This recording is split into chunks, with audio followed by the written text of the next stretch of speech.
అరే నాని, ఆ బుడ్డోడు వెనకాలో ఆ పడవ వెనకాల దాక్కొని ఉంటావు. ట్యాంక్ పగలగొట్టైనా నేను బయటికి తీయగలను.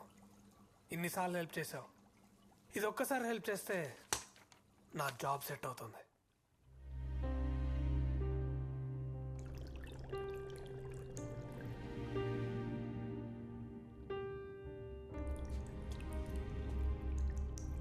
No hard feelings bro.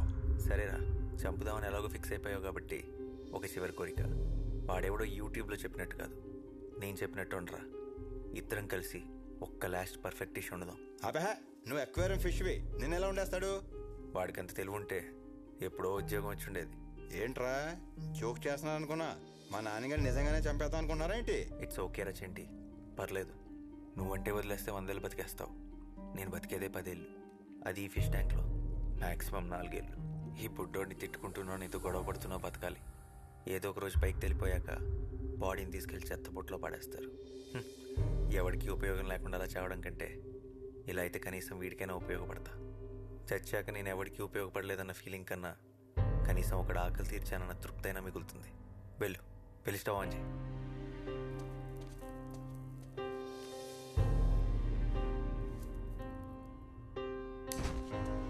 ఇప్పుడు నాన్నగారు లెక్కనే ఉండలేనురా, మనం లేరా ప్లీజ్. రే చెంటి, నువ్వు ఇంత సెంటి అనుకోలేదురా. I will miss you.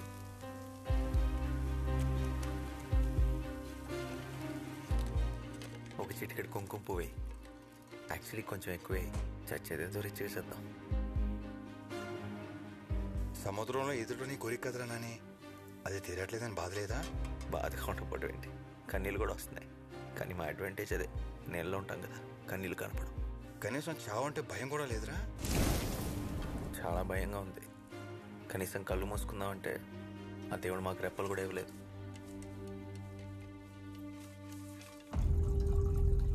రే రే రే, వద్దురా ప్లీజ్ రా, వద్దురా.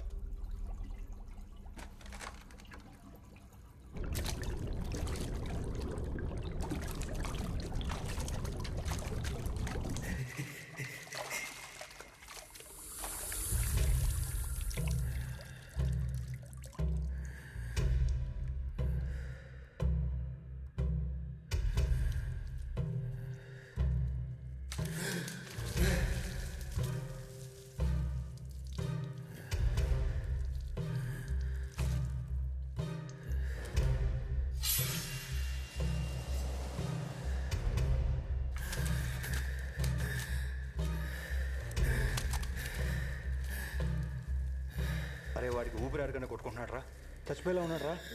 వద్దురా ప్లీజ్ రా, వద్దురా.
మాట్లాడుతున్నావు? నీకేమైనా పిచ్చా? శివ ఆ జనరేటర్ ఆన్ చేయి. అరే అడుగుతుంటే చెప్పవే, చెప్పు. శివ నేను వెయిట్ చేస్తాను.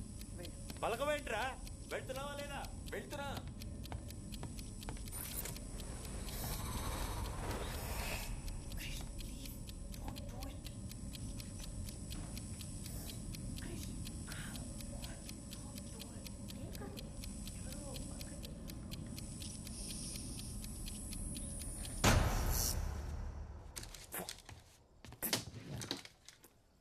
బ్లడీ 40 సెకండ్స్ ఆన్ చేయమంటే 30 సెకండ్స్కి ఆన్ చేసింది.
ఏం చేస్తున్నాం మీరా?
అది రఘురామ్ సారథి.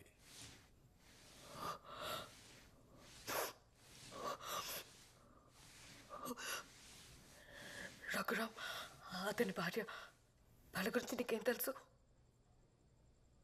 ప్లీజ్ చెప్పు. రఘురామ్ సార్కి వైదేహి మేడం అంటే ప్రాణం. ఇక్కడే వాళ్ళు ఎంతో ఇష్టపడి కట్టుకున్న ఇల్లుండేది. ఓ పెద్ద యాక్సిడెంట్లో మేడం శరీరం చచ్చుపడిపోయింది, మాట కూడా పడిపోయింది. అప్పటి నుండి తన బిజినెస్ వదిలేసి భార్యతోనే ఉండేవాడు. ఆ ఇంట్లో ఆయన తప్ప ఇంకో మనిషి ఉందన్న సంగతి చాలా మందికి తెలియకుండా పోయింది. అప్పుల వాళ్ళ ఆ ఇంటిని కబ్జా చేయాలని చూశారు. సార్ ఒప్పుకోలేదు.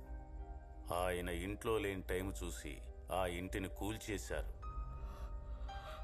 అదే టైంలో ఆ ఇంట్లోనే ఉన్న వైదేహి కదల్లేక, కాపాడమని అరవలేక బ్రతికుండగానే ఆ చెట్టు ఉన్న దగ్గర సజీవ సమాధి అయిపోయింది.